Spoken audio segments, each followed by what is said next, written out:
Yeah, hello and welcome to another episode of the Spielworxx Chat Season 3. My name is Uli Blennemann and I'm having a guest today. And I'm back in fanboy mode. So it is, of course, Cole Wehrle of Leader Games and Whirligig. So woohoo from my side and welcome, Cole. How are you? I'm doing very well. I'm glad to be on. Yeah, so it's my it's my pleasure that you made time. We are in interesting times anyway with the recent Russian invasion of the eastern Ukraine. But I don't think there's any coincidence here. And we are having already a couple of guests here. Good seeing you all. Thank you for for viewing. And today we will talk mainly about John Company Second Edition by Cole. And by the way, here is a Kickstarter URL to this game. And if you all have questions and comments, please put them in the chat window. And of course, you may ask anything, well, almost anything, not only about John Company. And to start, Cole, please tell us some of the basics. So, what is the topic of the game, number of players, and all this? Sure. So John Company is a game about the British East India Company. It covers about 150 years of history. So it starts with the East India Company. It was a small company trading in India from England, and then it follows the course of that company. It might grow into one of the largest corporations the world's ever seen and dominate the subcontinent, or it might fizzle, or it might strike a new path. In the game, players play families who are trying to use the company for their own ends and create sort of reputation within British culture at the time. And it plays 1 to 6 players. That's great.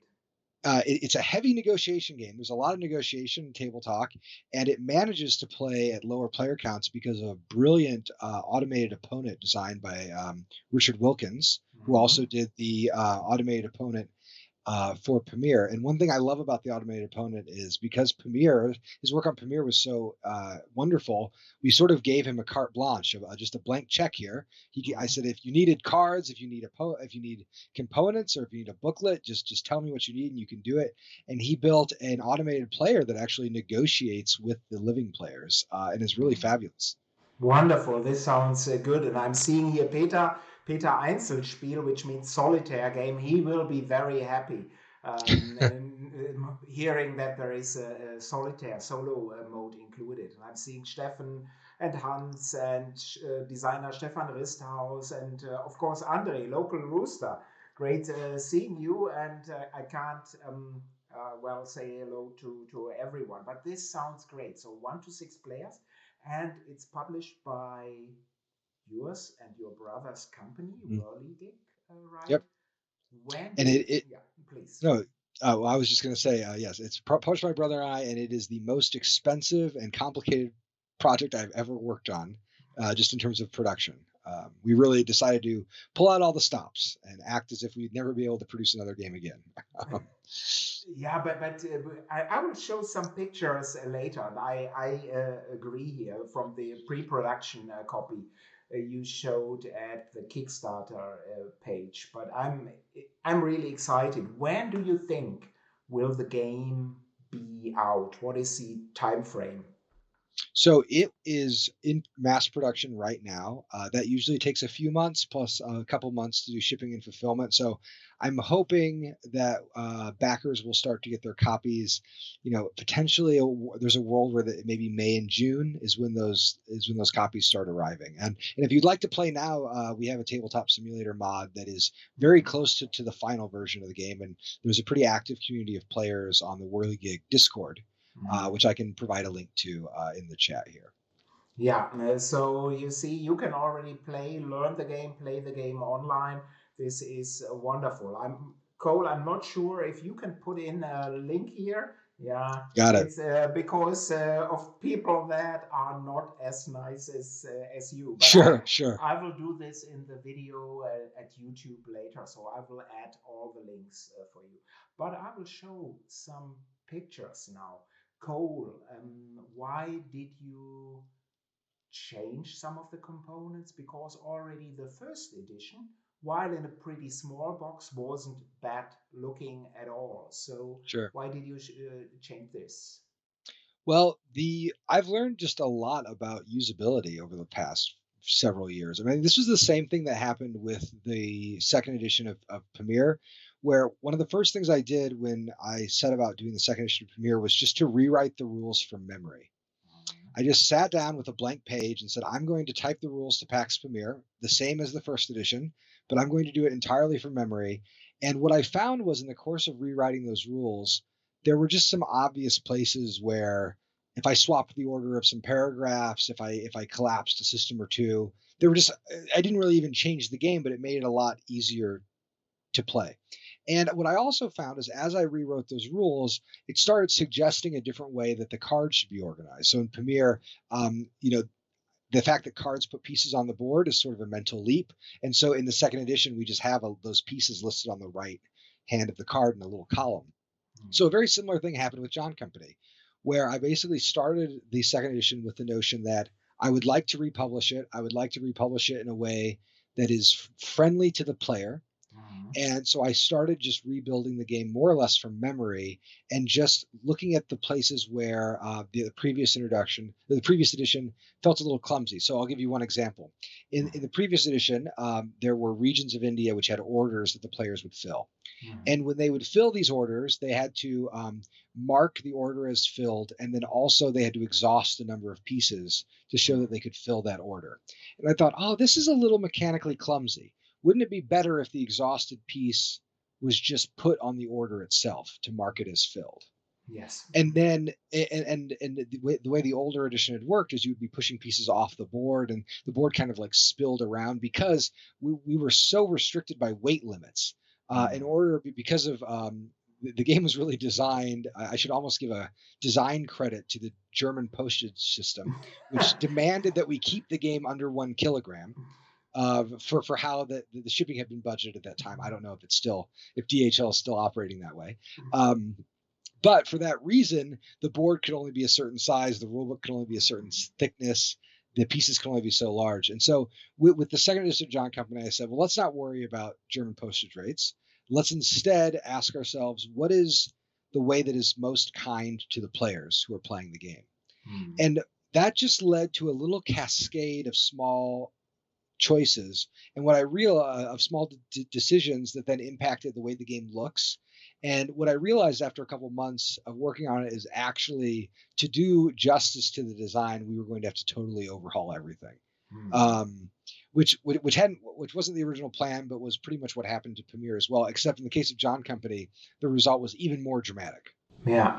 So, yeah, looking forward to this. And if you saw the pictures here earlier, you saw that it's really a large, large box. So you saw the comparison with the Pax Pamir box, which is not a small box. So you see how large the game is. And one difference is, and I showed this before when you saw the map board, is that formerly India was basically made up of cards, and now it's part of the game board, which I also like because it gives a good or better feeling for this large subcontinent. So good choices there.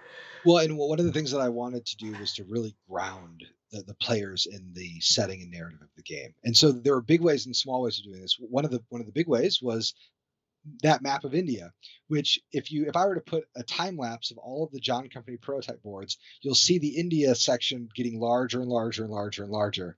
And it started becoming a running joke that whenever I would have a new map and I'd release it to the Discord, I'd say, look, India got bigger again.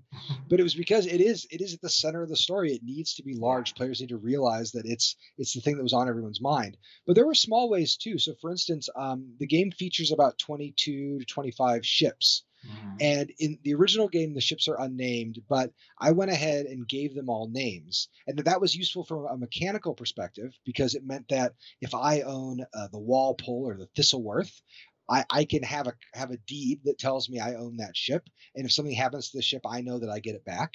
But thematically, it allows people to talk about ships the way they got talked about, which is by their name. And it kind of grounds the players in the history.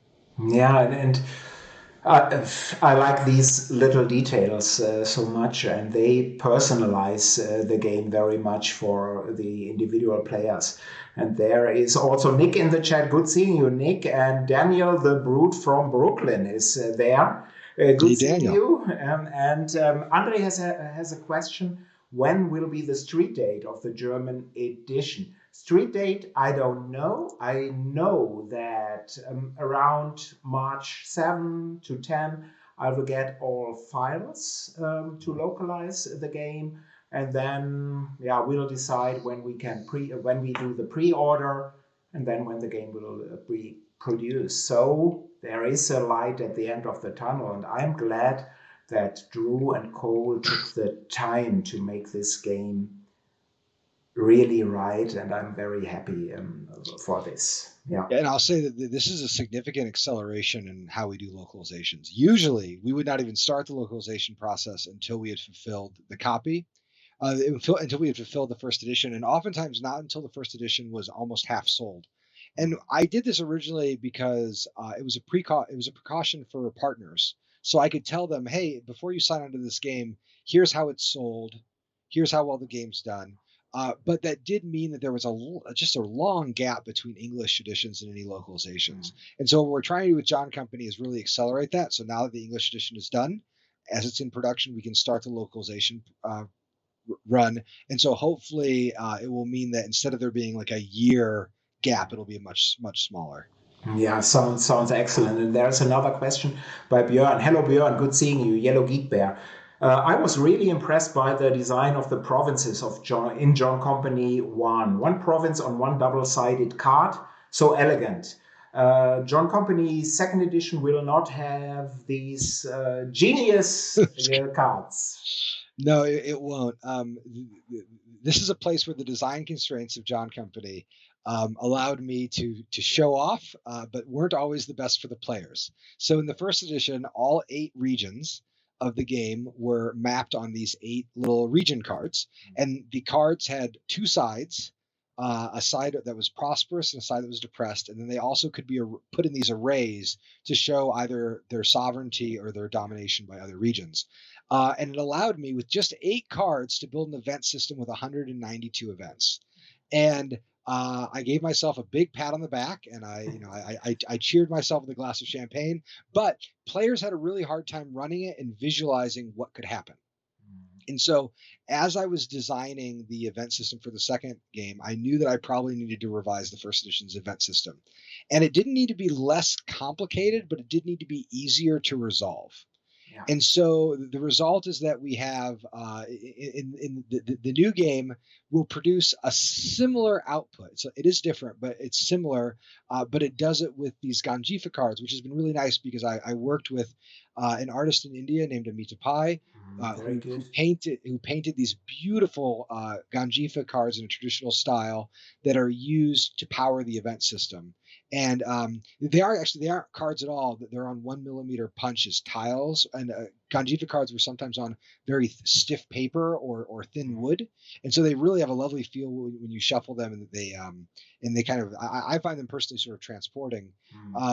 But what that allows is when you resolve these cards, you reveal one, and it tells you the event type on the back, and then the event occurs in whatever the top of the stack is. So you can just by looking at them, you can say like, oh, there is turmoil in this region of India, and then there's text on the tile that tells you how to resolve it. Instead of players having to roll dice and refer to a very small icon, which then takes them to the rules. Once players know how the Ganjifa cards work, they will explain themselves with very minimal rulebook indexing. Very good, very good. And hello, Jonas, good seeing you. And Björn is saying so that now he must get his hand on a copy of John Company First Edition. I can at least give my copy to you for a certain period of time, but it has to be returned for sure.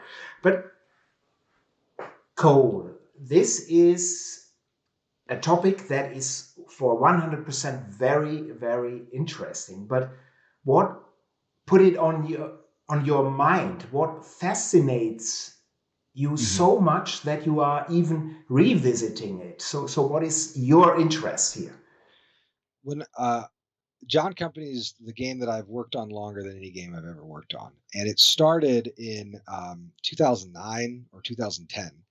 And it started from actual desire for me to play the old Avalon Hill game Republic of Rome, Ah, which I loved because I found that I loved historical board games, but they seemed so different from the history that I was learning at my undergrad while I was in college. And it was different because most history, the actors, well, and this is true of economics too. Sometimes an economist will pretend like all of the market actors are single people acting rationally, but mhm. that's not true at all. Most market actors are corporations or families or churches, or there could be all sorts of things. And history was the same way. The elemental unit of history is not like a rational actor commanding a nation; it's an institution. It's a group of people. It's a little society. It might be a tribe. And so I really liked the idea of Republic of Rome, which said, let's tell the story of Roman history, but we're not going to tell it as a hegemonic story of Caesar conquering the Gauls. We're going to talk about senatorial factions, and the history of the Republic is the result of that foment among those Roman senators. And so I thought, oh, this is so powerful. What a good frame. Surely, in the 20 years since Republic of Rome has been published, there are dozens of history games that have done this. And there were not. There were Yeah. very few. And so I thought, well, I really want to try to make a history game that is institutional in its approach. And I looked for a subject that I had some expertise in, and that also seemed like a good way of doing it. And I thought, well, what if I made it about an 18th century monopoly, I could make it as an economic game, and I could tell a part of history, but also tell it from the perspective of business and commerce, and that seemed like a very powerful idea. And so all of these things were buzzing in my mind, and the design utterly collapsed. I was very bad at designing, and I tried over and over again to make a design that worked. And about 5 or 6 years later, I finally had the wherewithal to produce the first edition of John Company. And you might ask yourself, well, after 3 or 4 failed starts, why keep working on this project? And it was because the source material, the story of the game was so compelling, because we talk a lot about empires and how often quite evil they are. And we are all still living in a world that was built by 19th century imperialism. But that didn't just come out of nothing. There were reasons why it emerged and why it takes the shape and how it impacted every little thing about British culture and really much of what Western culture in the decades and centuries that followed. And so this story, the story of the British East India Company, seemed important to me. Like, I really wanted to tell it. I think it's one of those sort of secret histories. Like, if you're in the context of American history, I always think about the Reconstruction period as a period that many people do not know very much about. But when you learn about it, the 20th century in American politics and life makes sense in a way that if you were telling the story of American history and you skipped over Reconstruction, or if you were like me, you might have fallen asleep in high school on the days when it was taught. If you do that, you miss this critical chapter. And John Company to me seemed to be this critical chapter of global history, and I wanted to use a game to try to tell that story. And so it was really the argumentative and the thematic that were even more important than the mechanical imperatives of the game, and that they kept me coming back to the design and wanting to really do justice to the subject. Very, very interesting. Yeah, and hello, Matze, by the way. Good seeing you. And Drösik is asking, seems like Oath influenced John Company's second edition. Is this true? They were built roughly at the same time. I started working on John Company right after finishing Premiere, and I think Oath was started a little bit later than that. And they certainly went back and forth. I think one place where Oath actually, a strange game that really influenced both Oath and John Company was Mysterious Manor. Vast Mysterious Manor is a game that I worked on as a developer. And when I had first started working at Leader, I was very suspicious of special card powers. I was nervous about designing them because I build an engine, a game, and I don't want to break it by having a bad event. I don't. So I would always design very conservatively when I had to design card powers. And then when I was working on the Mysterious Manor and just helping generate content, really, I found myself stretching out a little bit and designing wilder and wilder powers and realizing that with a little bit of experience, that good power design was much better than weak conservative power design. And so when I was working on Oath, that was a very important part of the design. I needed every single card in Oath had to seem like it was broken, seem like it was overpowered. And when I went into John Company, one of the most fun parts of the design process was working on the law cards, which in the first edition of John Company were sort of tepid. And in the second edition, I was able to really punch up and make them truly shake the foundations of the game. So we went through and I got to make every special power in the game sharp and thematically resonant. And so in that way, Oath was a tremendous influence on the game. So good question, good comment here. Thank you for this. And Jonas is saying he always wanted to play Republic of Rome, but the playing time put him off. So he's now happy that he can play a somewhat similar game in a shorter period of time, and he can learn about a new topic. But Kratzspitzdolch, again, wonderful name here. He has a great question, in my opinion. From your designer diaries, Cole, and what you've just shared, it's clear that your student days were a source of inspiration for your games. Where do you draw your inspiration from today? Well, I'm quite lucky that I stayed a student for a very long time because I began college in 2005 and maybe finished it only in 2016 or so, 2017. And so I've grad school to thank, but really the core inspiration has always been my reading and the things that I'm learning about, and that has been independent of whether or not school is in session or not. And I love, one of my favorite things about a topic is running to the library or to a bookstore and finding as many strange books as I can find and digging as deep into a topic as I can get. And the thing that inspires me is always the topic I just learned about. So I'll read about something, I'll get quite deep into it, and then I will just slide into the next topic. Recently I've been reading a lot about the successor wars after Alexander, both because I am excited to play some of Successors, a game I quite like, but also just because I've been reading about the Hellenization of the Middle East and that period of ancient history. The reason why I happen to be reading about that was connected to some previous reading I was doing about Egypt, which was related to some previous reading I was doing about Samaria. And these things just fold into each other, and I sort of never know where my curiosity is going to take me. But it's that course of reading where I pull out my subjects for a game. A year ago, if we had been having this chat, which I think we were, I might have mentioned that I had been reading a lot of books about Lyndon Johnson because I read the Robert Caro LBJ books. And those got so stuck in my head that I thought, oh, there's got to be a dozen good designs here. And I just kept sitting with them. And maybe that reading will produce a game, maybe it won't. But I find that I don't like to go by half measures when I'm approaching a new subject. I want to take in as much as possible and learn everything I can about whatever I happen to stumble into. Yeah, and your games show, in my opinion. And there's another question, subtle splendor. Was it difficult to balance cooperation and competition between players in John Company? Yes, this is the hardest. One of the hardest parts of this design is that some people might say that John Company is a semi-cooperative game, which that word I think means too many things to too many different people. So I don't know if it's very useful, but what I will say about it is often you have to work together. And if you work together, I had to make sure that there was always a benefit to working together, that there was space to make the deal. And this means paying attention to Ricardo's comparative advantage, if you're familiar with economics, and just having the players have different enough positions that there is room for a good deal that will benefit both parties. But that at odds with that is I mentioned earlier that John Company was a negotiation game. It is a negotiation game that is not like other negotiation games. Most negotiation games are about price finding. You're trying to figure out what is the proper price. I think about the great game, The Traders of Genoa, one of my favorite negotiation games, is entirely about what is this worth? Yeah. And then figuring out what it's worth and to who. John Company is not really about what something is worth. John Company is mostly about leverage. And I might offer you a very good deal on something in exchange for some future leverage over you.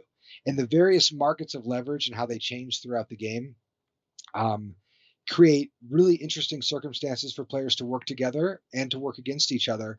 And it is one of the places where I think John Company starts really blossoming as you become more experienced with the design. Uh, Before we started broadcasting, Uli and I were talking about how oftentimes when we finish a game, we rarely want to play it because we've just played it so much and we're filled with regrets, and we want to work on the new project.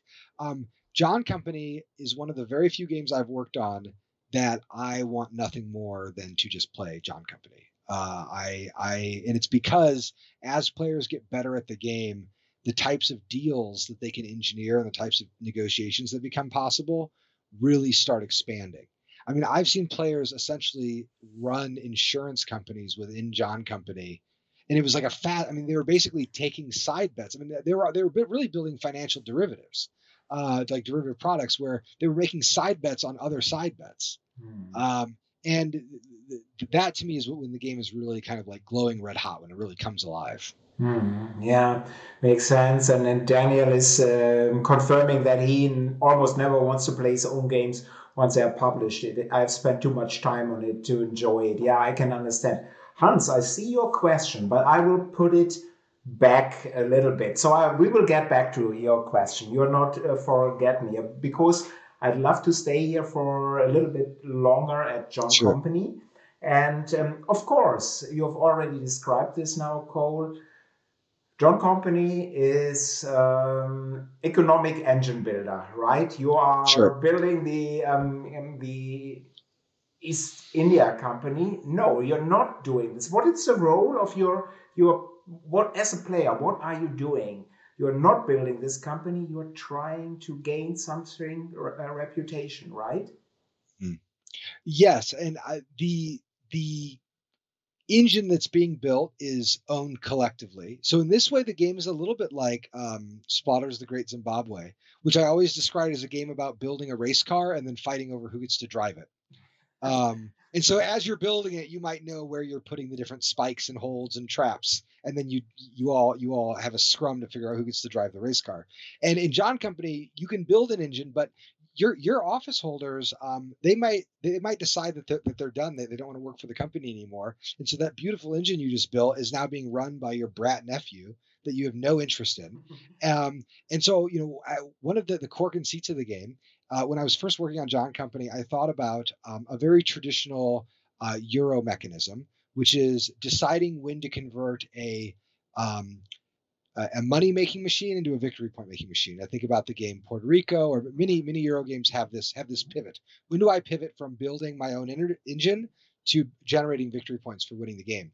And one of the conceits of John Company was, what if you don't get to choose when the pivot happens?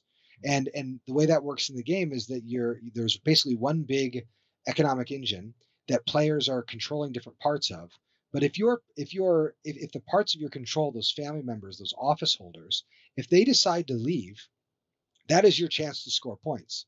And if you don't have any money, you need to borrow it from other players, because this might be one of your few chances to really score points in the game. And so we did really interesting, or I thought interesting, exercises in playtesting where I'd say, imagine a world where a player borrowed money to take the most highest scoring position. So in the whole game, they had one retirement. They took one retirement, they scored 10 victory points or 12 or whatever the highest bracket is. And then they spent the entire game deeply in debt. Is it possible for them to win? Is it possible for them to have an interesting game? What's the story that's being told? And I'm happy to say that that's a thing that can happen in John Company. Yeah, very, very interesting. And Daniel is confirming Princess of Florence was the first game I remember playing that had that crucial pivot moment of balancing how much money you're earning versus points you're gaining. I would add here in John Company that in your game, Cole, you cannot simply say, now I'm retiring. So I'm here in the company. Now it's back to London. So this is semi random, right? Yep. Well, and it is, I think in negotiation games, there always has to be a little noise because otherwise prices become too fixed. Yeah. And in John Company, there is noise about risky actions, and there's also noise about when you're going to need the money to convert to points. And those two unknowns, they give the negotiations their richness. I mean, this is in Chinatown, not knowing which tiles are going to come out would be an example of some noise that comes out. In Catan, you don't know how the dice are going to roll. And so players make up for that. You know, one thing that we would do in testing is as a goal, we said bad luck should make the game interesting, not one player's experience bad. So we would play a game where, what if we play a game of John Company where every roll fails? Just every roll always goes, how do you want this roll to go? It will go the opposite way. And we found that it was actually really interesting, that it created a very different kind of game, but there was still a reason to see it through and opportunities for clever play and things like that. Interesting. And General Jack 206 is asking, what elements of John Company's design saw the most development through playtesting? Ooh, that's a good question. There were questions. So, okay, there are boring and interesting answers to this question. The boring answers are, there were a few numbers, specific numbers, like how much does a shipyard cost, and a couple of the different like upkeep values that were under constant revision, just absolutely constant revision. And then there were two systems that received, there are three systems that received dramatic overhauls, and I'll kind of lightly touch on each. The prestige card system, which basically says when you retire, players also compete in this auction that allows them to get spouses, get fancy special powers, things like that. Figuring out how to get that system to balance with the rest of the game was very, very difficult, and we went through lots of different versions of how the retirement auction worked. And then, so that was one system. Another system is the game's political phase, which I'm happy to talk about, but it would require a bit of a preamble. It's one of my favorite pieces of design that I've done recently. The game's political phase went through a lot of changes, and then once we had it, which was right before the Kickstarter launched, it never changed. But in the year and a half when the game was in pre-Kickstarter development, that was under constant revision. And then it snapped into focus like literally a week before launch or 2 weeks before launch, which is a lucky thing. And then the final thing that took a lot of work was the deregulated game. So John Company, I've talked about it as a game that is about a monopoly, but one of the like hooks of the game, one of my dreams for it was always that you could play the end of the monopoly. So in 1813, the company lost its monopoly over trade in India, and people began starting private trading firms. And so I always had this idea that players, if they got to that certain point of the game, could start their own firm and play a miniature game of John Company within the larger game of John Company. And it sort of worked in the first edition, but worked imperfectly. And in fact, I would encounter many players of John Company who loved the first edition, who had played it many times. They say it was one of their favorite games. And then I would ask them, oh, have you played the deregulated scenario or the full game? And they say, oh, no, I've only ever played the early game, the starting game. And I thought, how funny is it that people love this game so much, but they're not actually playing the full game. They're playing like the tutorial mode. And so one of the goals for the second edition was to build the scenario design so that, one, it was more accessible, and two, that it was fundamentally stronger.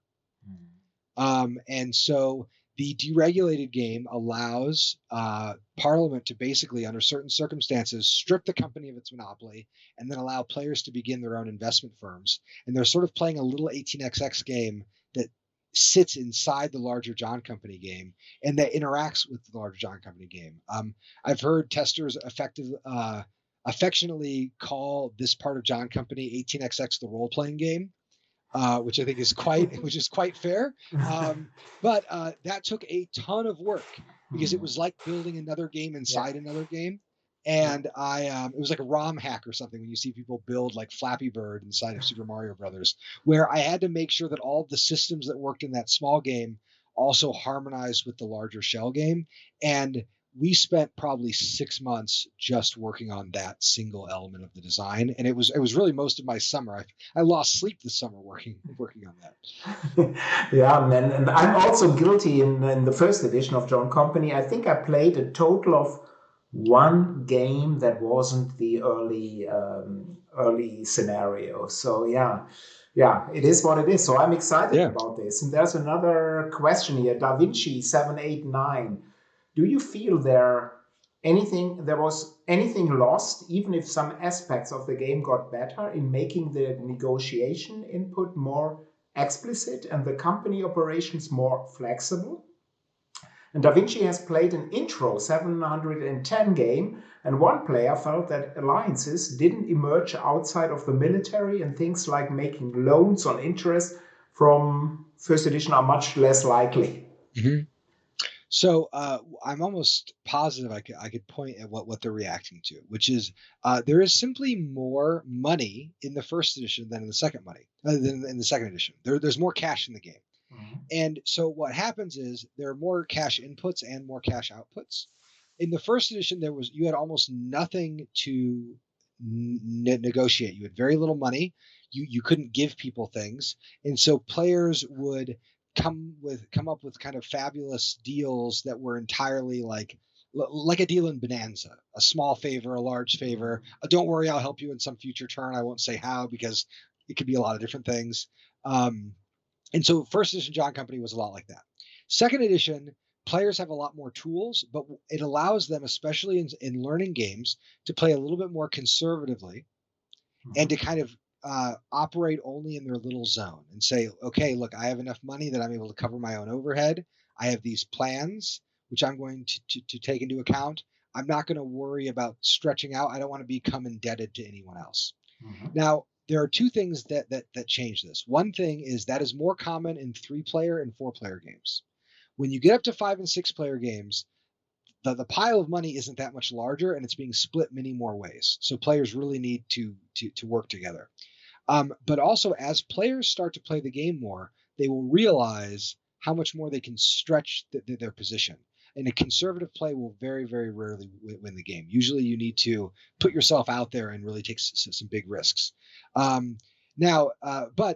this is just a place where with experience, all that stuff starts opening up. Now, in terms of the like alliances that can emerge, you see them in the early game. You'll see them mostly happen in the military first. In the later game, you'll see them between the director of trade and the presidents. I'm listing here offices in the company. And then in the mid game, you also see it between the presidents and the governors.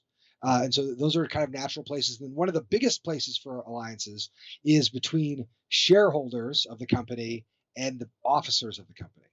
So what will often happen is players. So in a 3-player game, those are often the same people. So you don't see an alliance because you were both a shareholder and an officer. But with experienced players or in higher player count games, those are often going to be different people. And so if players see a company doing really well, shares are such a good investment. And that is just something that players don't. So here, I'll give a fuller context so this makes sense. So with conservative play, players tend to buy deeds that are going to pay for themselves, and then they operate offices which are going to make money. But if the company is doing well, one of the best things you can buy is a share in the company. And if players are buying shares in the company, that is going to mean that some players want the company to do really well, and other players don't want the company to do well because they don't want to just pay the people who are getting the free ride. And as that division comes out, you start seeing a place for players to enact leverage on each other. So in short, there are many game circumstances where you're not going to see a ton of negotiation, especially among new players, but that changes. One thing I added, actually, I have a prop. This is funny. In the copies of John Company, I wrote this letter, which tells you like how to sort the box and also like how you should read the rules. But at the bottom, I wrote this note of how to teach the game. And one of the things I say in the teaching guide is don't attempt to teach people how to negotiate. Your first turn, there will be no negotiations or very few. In the second turn, there might be a little. And then by the third and fourth turn, which is quite close to the end of the game often, people will start making deals. The negotiations come as players get better at the game. Mhm. And very interesting. And let me scroll back here. There Oh are yeah, quite a sorry, there's few lots of. comments. So there is, Dan Bullock is here, designer Dan Bullock. And if you, let me give him a shout out. He's the designer of, I think it's No Motherland Without by Compass Games, or the game on North Korea. In my opinion, one of the finest games of 2021. So check out this game. He asked, what was the change you were most eager to make in adapting John Company to the second edition? Ooh, that's what a good question. So the change that I was most eager to make to the design, the thing I was most excited about was revising the law system. Mhm. And that was actually one reason why I had spent so much time trying to sort through it, because I think law systems are really, really hard in designs to do, because uh, I'll use Twilight Imperium as an example, because I think it's probably the most played game that uses this. In Twilight Imperium, you have an agenda, you flip it over, it's a law, and then you vote yes or no on the law, and it helps some people and it hurts other people. And this is so different from how any law system works, how any legislative body works, because it understands the law as an event rather than a tool. And so I wanted, and John Company First Edition suffered from this too. At the end of the turn, you flip the law, and maybe your company was having a real liquidity crisis, and you flip the law, and the law says like everybody gets a new boat, and you're like, well, nobody wants this law, and I guess I'm only going to pass it if the people who would profit from it make more money. But in a real legislative system where I was playing the legislators, we would be designing a law that would fix the liquidity problem. So for that reason, I tried to build the legal system in John Company so that it was much more responsive to the game state. And I won't explain the whole system, but I will say it ended up being kind of an ornate system. It's a sort of system that I would have normally kicked out of a design because it was too complicated, except that it sort of sits at the crossroads of every element of the design. And because it was such an exciting phase, and players, once they learned it, they loved the law phase. I thought, okay, how interesting. Because normally people dread a law phase in a game, but the basic way it works is the first thing it did was it made the laws double function. So every law has a paragraph of text that puts into effect that changes the rules of the game. And then the other part of the law is a policy. And so let's say you want to do something where the company's going to make a lot of money. Okay, so or gain something. All right, here's a law that says a ship subsidy. Ships are now very cheap. But that law is linked with a policy, and that policy is tax, which means the prime minister, if they want to pass that law, they have to find someone to tax. And every decision you make in the game builds your tax liability. So maybe if they tax workshops, you're gonna go to the cleaners. Or maybe if they tax shipyards, you're going to be hurt. And so should the shipyards have to pay for their own subsidy? Or maybe we can put a wealth tax and tax the players who are rich and who have luxuries. So that system created a really interesting dynamic where the game didn't overly script the laws. The players could kind of customize the laws. And then the way it works is that the prime minister gets to reveal up to 3 laws, and then they can pick from a menu. So you might reveal a law and say, this is not very useful. I'm going to try again and pick another law. And they can pick from any in their little menu, except if they draw a crisis, which might be like, oh, there's war with France. We have to do that. And so there's always a little bit of a risk, and a prime minister will have to choose, do I want to, stick with the good or search for the perfect? Now, the other thing that I really like about this system is how it handles parliamentary politics. So the prime minister, the person who gets to decide which law, that's a powerful position. But they only get to keep their job if their law passes. If their law doesn't pass, there's a vote of no confidence, and whoever had the most votes against it, they get to be the incoming government. And I really like how this captured the kind of like ebb and flow of parliamentary politics, and in a way that's very different from how politics functions like in the US context. And it also, creates funny, people can really get into it, so to speak. The very last element I'll mention about the political system is that in deciding how the policies work, you have to use this wheel, which is a picture of the prime minister with his arm outstretched, and it spins around to mark the different policies. And it operates actually on a kind of Candyland situation where if you want to tax, you have to move the arm of the clock to the first spot that matches, either clockwise or counterclockwise. And it's lovely because it reminds me of Victorian board games, which often use spinners and dials. And so I was able to put in some of that more immersive color in the design too. So as you can tell from this 5-minute exegesis I've gone on, this is a complicated system, and it's sort of jokey and goofy and thematic and mechanically maybe very slightly overwrought, but it produces like the drama of a Trollope novel in such a wonderful way that once it was working, I just couldn't get rid of it. Yeah, so yes, sounds absolutely fascinating. And Björn has a comment here. I'm constantly impressed by Cole's design, but the key mechanics of many games sound so old school and boring. Björn, you're Yeah, guy. sure. Only on paper, of course, like action selection, action points, very wargame-ish. I think, Cole, you have a background in wargames, so I would love to see Cole takes on a newer mechanic like deck building. And already Daniel has responded here, deck building, that it doesn't offer that much of control.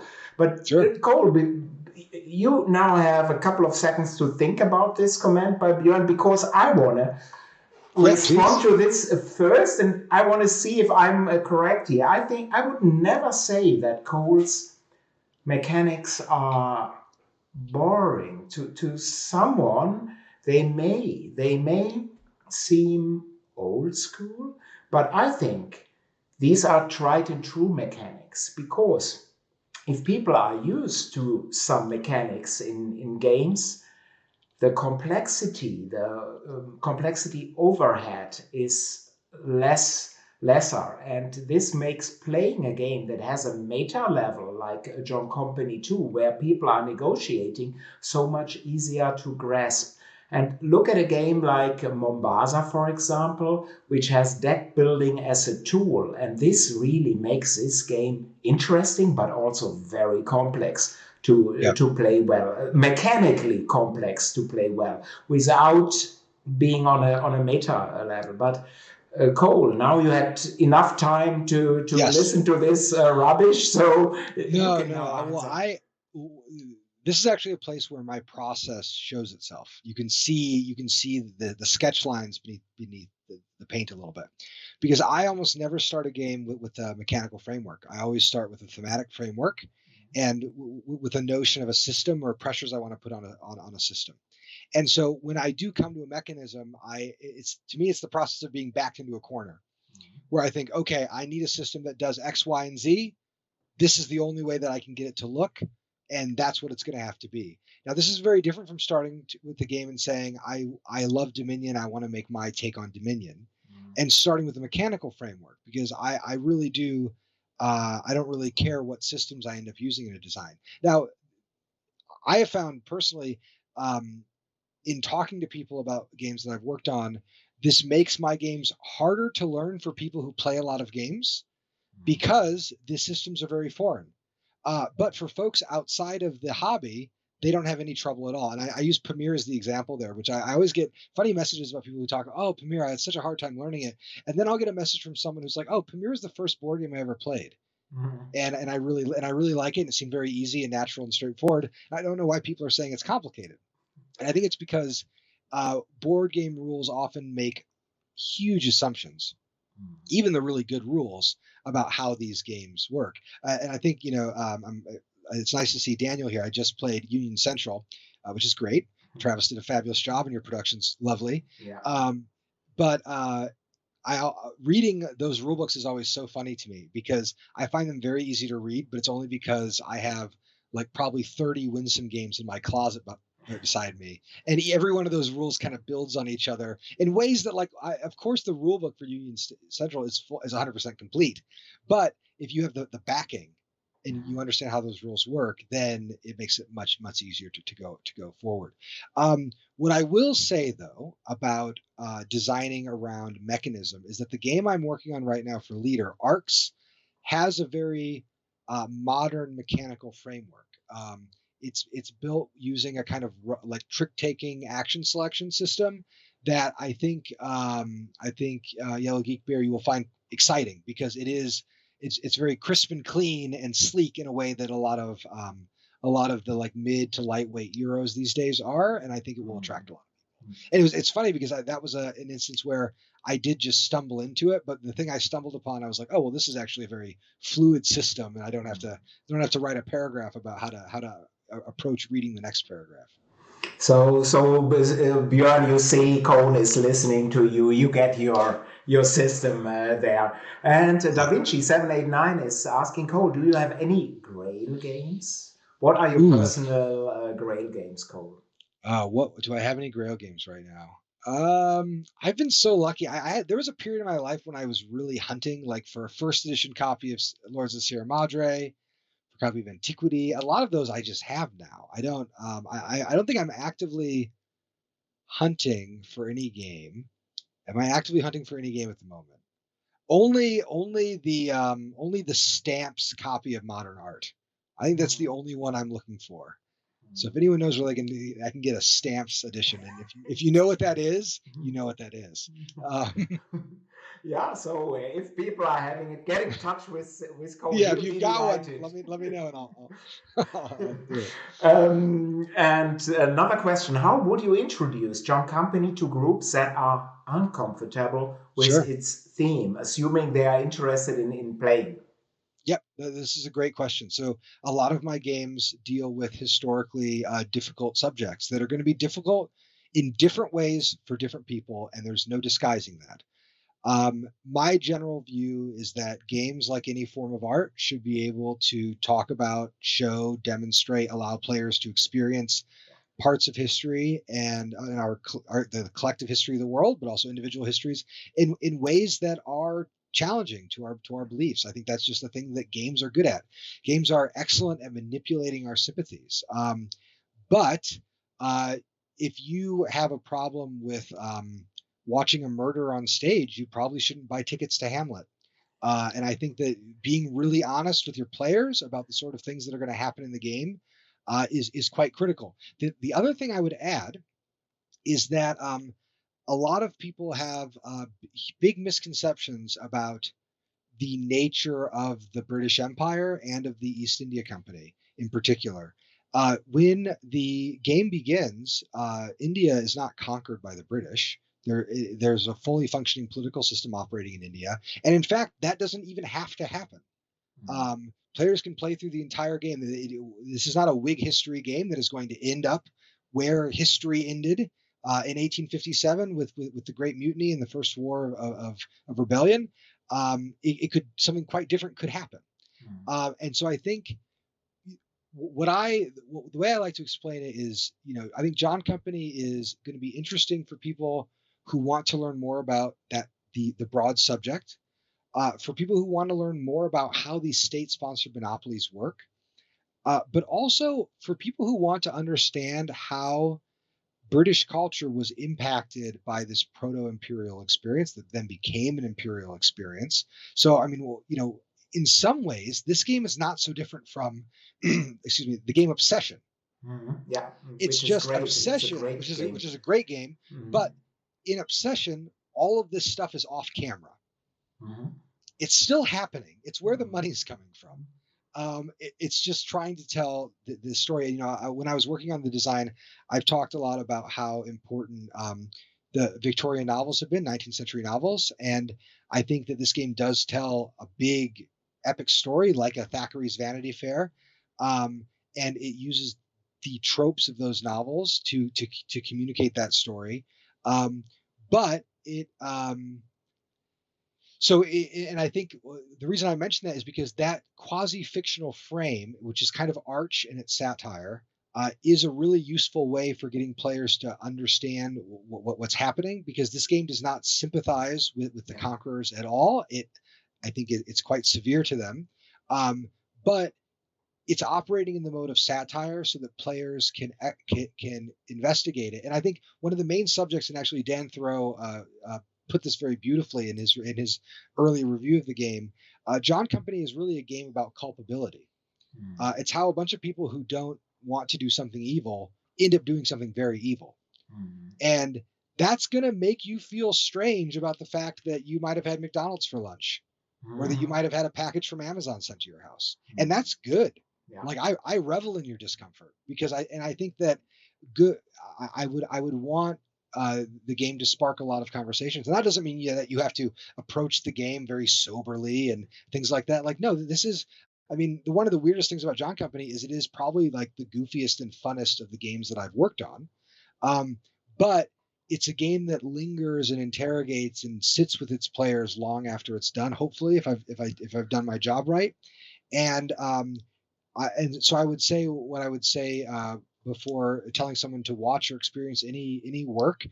Just make sure players have a sense of what they're getting involved with, and to that end, the rule book says right at the very end that, like, hey, this is a game that's going to deal with some subjects of imperialism. And it's going to and here's what I'll say too: it will complicate your understanding of the British Empire, because if you think the Brits just went to India and conquered it and stole all the money, that is also not what happened. That's part of the story, but the full story is complicated. Yeah. And so, this is a work that I want players should understand, that no matter what their preconceived notions are, they're going to get challenged. And if you can gird yourself, and if that seems like an exciting way to spend a Saturday afternoon or a few weeks, if you're going to be playing it multiple times, then go for it. But it's also quite reasonable to say, you know what, this is a type of history that I would rather read in a book, but I don't need to see the movie, or I don't need to see the play, and that's very reasonable. Yeah, sounds very good. Jay Foolscott is having a question. Have you considered making a standalone game out of John Company's political system that you described earlier? Could it be a standalone game? Okay. Yep. I think it definitely could, and it might be something that I do in the coming years. I think, one of my biggest problems with making games is that I love working on them. I love taking a long time making them, and so it means that I'm very slow. And I would like to make another political game that uses some of the lessons from John Company, but it could be many years away. Yeah, interesting. What are the limitations in John Company's scope and gameplay, Cole? Sure. Well, the biggest limitation is it's a game about a global trade monopoly, but it really only concerns India and China. So the East India Company, I mean, for people in the United States, that was the tea that was thrown into Boston Harbor. That is not in the game at all. The game hardly touches onto anything happening in the Americas. That is, in fact, a huge limitation to the game. The game also is a little simplistic in its treatment of Indian politics, and I say that with a I don't know. I couldn't give it any more rules than I gave it, is the way I'd put it. India is every bit as the India of the 18th century is every bit as interesting as the Europe of the 18th century in terms of its the political machinations that happened on the subcontinent. I mean, you've got empires and kingdoms and civil wars, and you've got religious movements. You got everything that happened is also happening there. It would take not just one game, but many games to cover that period. And so whenever I had to make a limitation on John Company's scope, I always asked myself, what were the actors? What were the people who are in these families, who are trying to seek their fame and fortune abroad? What would they have known or experienced about a thing? Can I get the players thinking how they thought?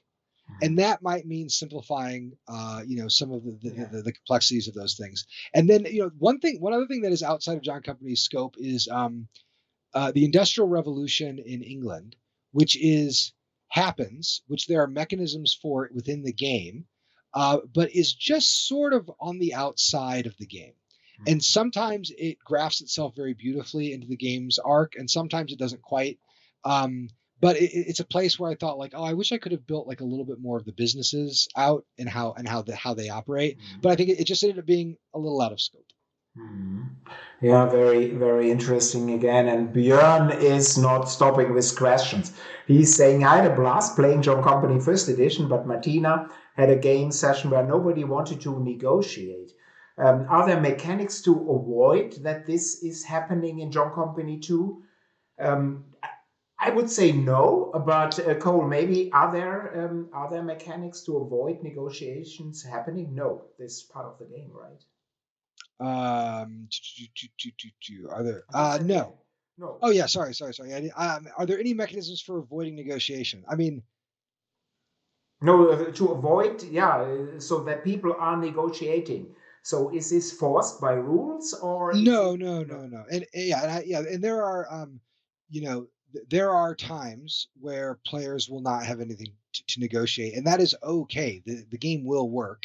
It works fine, and then as player, but that is so far away from optimal play, right? And so I can't. I don't, as a rule, I don't stop the players from playing poorly. They're welcome to play poorly, Mhm. and then and also I will say, the great game diplomacy has a common variant, the gunboat diplomacy variant, where players in fact don't negotiate at all. And I think that it's miserable, but there are people who enjoy playing that way. Yeah.